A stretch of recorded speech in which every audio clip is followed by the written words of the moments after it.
से ईरान में बीती रात बड़ा साइबर अटैक हुआ है और ईरान के रडार्स को जैम करने की कोशिश की गई, ब्लाइंड करने की कोशिश की गई। देखिए शिराज जो इलाका है ईरान का, यहां पे MSSR रडार सिस्टम लगा हुआ है। ये वो सिस्टम है जो कि प्लेन्स जो भी आते हैं उनको ट्रैक करने का काम करता है। जो रडार सिस्टम है ईरान का प्रमुख रडार सिस्टम है, इस पर कल बड़ा अटैक हुआ है, साइबर अटैक हुआ है और इसके सिग्नल्स को, इसकी पूरी फंक्शनिंग को ब्लाइंड करने की कोशिश की गई। समझिए आप ये रडार सिस्टम क्या होता है।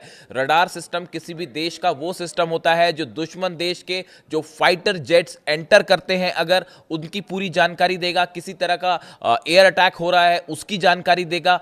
इसको जैम करने की कोशिश की गई और कई घंटे के लिए ये ब्लाइंड हो गया। देखिए ये इसी तरह का अटैक वेनेजुएला में किया गया था। वेनेजुएला पर जब हमला किया अमेरिका ने, उसके ठीक पहले इसी तरह से रडार जाम किए गए थे। जो 12 दिन की जंग हुई थी उस दौरान भी इसी तरह से साइबर अटैक किया गया था। और ये तब होता है जब हमला होने से चंद घंटे पहले ही इस तरह की कार्रवाई की जाती है। और बीती रात जो ईरान में हुआ वो बहुत ज्यादा सनसनीखेज। देखिए रात को अचानक खबरें आई कि ईरान का ये जो रडार सिस्टम है ये इस पर साइबर अटैक हुआ है और वो ब्लाइंड हो गया। यानी कि ईरान इस बात के लिए तैयार था कि अगले चंद घंटे में अटैक हो सकता है।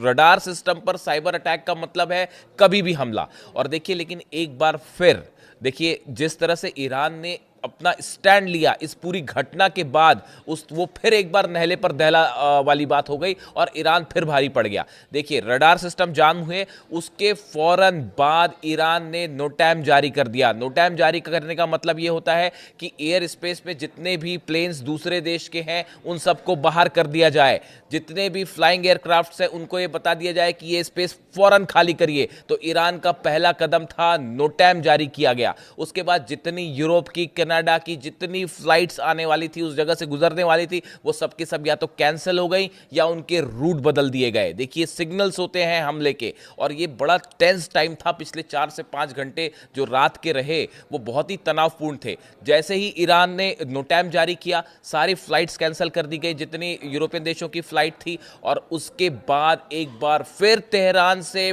फाइटर जेट्स ने टेक ऑफ कर लिया। जितनी मिसाइल लॉन्च पैड्स पे लगी थी उनको अलर्ट कर दिया गया और यह आदेश दे दिया गया कि अगर कोई भी अनआइडेंटिफाइड प्लेन ईरान के एयर स्पेस में अंदर आता है उसको शॉट डाउन कर दीजिए। देखिए यह बहुत बड़ा फैसला था जो कि ईरान की तरफ से लिया गया। जिस तरह से शिराज में आपका रडार सिस्टम जाम करने की कोशिश की गई, उसे ब्लाइंड किया गया, उसके बाद यह तय माना जा रहा था। रात को काफी पैनिक सिचुएशन थी ये, हालात पर हम भी नजर बनाए हुए थे और यह था कि बस अगले चंद घंटों में अटैक हो सकता है, क्योंकि रडार सिस्टम पर जैम होने का मतलब होता है हमला। और उसके लिए ईरान ने इतना एग्रेसिव अप्रोच लिया। सबसे पहले नोटैम जारी किया, जितने एयरप्लेन्स थे स्पेस में, एयर स्पेस में, उनको बाहर किया गया। उसके तुरंत बाद जो है ईरान के फाइटर जेट्स ने भी टेक ऑफ कर लिया कि अगर किसी तरह के दुश्मन देश के या अमेरिका के जेट्स अंदर आते हैं तो उनको हवा में जो है सीधा इंगेज किया जाए उनको। और उसके साथ ही जितने मिसाइल्स हैं लॉन्च पैड्स पे लगे हैं उनको रेडी कर दिया गया था, बिल्कुल ट्रिगर मोड में कि बटन दबी और फायर। इसके बाद देखिए कल एक बहुत बड़ी खबर है ईरान से। कल पहली बार इस बात के सिग्नल्स आए कि ईरान ने अपना जो S-400 सिस्टम रशिया की तरफ से मिला है वो डिप्लॉय हो चुका है। और वो इस रडार सिस्टम के जैम होने के बाद इस तरह की खबरें आई और S-400 को लेकर एक अलर्ट मोड दिखाई दिया। ये दिखाई दिया कि ईरान ने जो है वो अपने बॉर्डर्स के कई इलाकों पे, कई शहरों के आसपास जो न्यूक्लियर स्टेशन है उसके आसपास S-400 तैनात कर रखा है। और जैसे ये रडार सिस्टम जैम हुआ, ब्लाइंड हुआ, उसके बाद ये खबरें आने लगी कि S-400 सिस्टम्स जो है उनको फौरन एक्टिवेट कर दिया गया है। इस तरह की खबरें आई।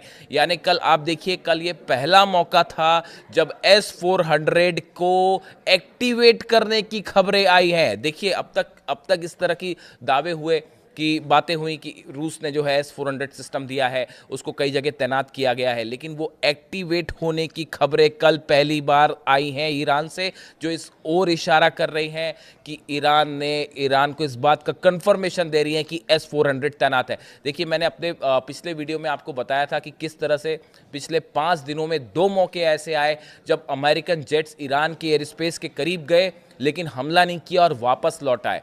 ये कहा जा रहा था कि ये ईरान को उकसाने की कोशिश थी, शायद ये पता करवाने की कोशिश थी कि उसका S-400 सिस्टम कहाँ पे तैनात है, किस लोकेशन पे है और है या नहीं है। इस बात को लेकर बड़ा संदेह था और अमेरिका ये चाहता था कि ईरान उसको रिवील करे। इस तरह की कोशिशें हो रही थी। और देखिए इसी बीच फिर एक और बड़ा कदम हुआ IRGC की तरफ से, ईरान की सेना की तरफ से। ईरान की सेना की तरफ से कुछ मैप्स और लोकेशंस जारी की गई और ये मैप और लोकेशन अमेरिका के उन बेसेस की है जो कि मिडिल ईस्ट में है। और नाम लेकर ईरान की सेना ने यह बताया कि अगर हमारे पर जरा भी हमले की कोशिश हुई तो आपकी ये सब बेस उड़ा दिए जाएंगे।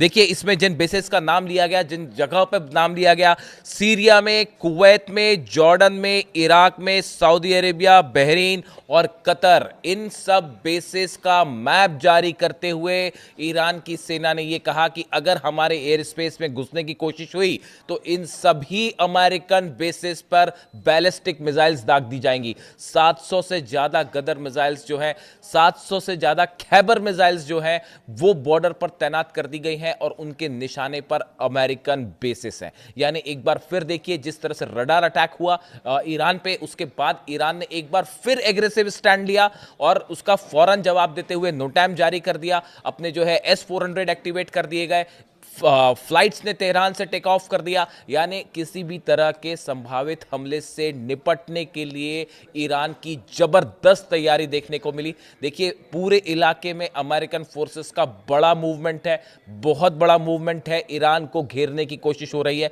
उसके बाद देखिए दो तरह के स्टेप होते हैं, एक होता है डिफेंसिव स्टेप, एक होते हैं एग्रेसिव स्टेप्स।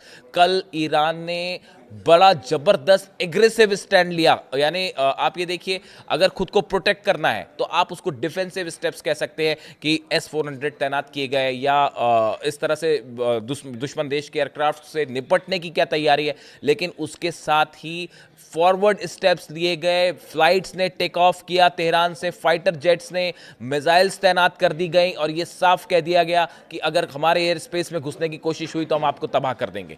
यानी एक बार फिर बीती रात जबरदस्त तनाव था ईरान पे, ईरान की बॉर्डर के करीब। और जिस तरह से ये साइबर अटैक्स हुए जिसकी धमकी पहले भी अमेरिका की तरफ से आ चुकी है, उसके बाद हालात बेहद तनावपूर्ण है। अगले कुछ वीडियो में मैं आपको एक दो और बड़े खुलासे करूंगा जो ईरान के लिए हैं, लेकिन फिलहाल इस वीडियो में इतना ही। और बीती रात का जो पूरा घटनाक्रम था वो मैंने आपके सामने रखा। वीडियो कैसा लगा जरूर बताइए। Thank you so much.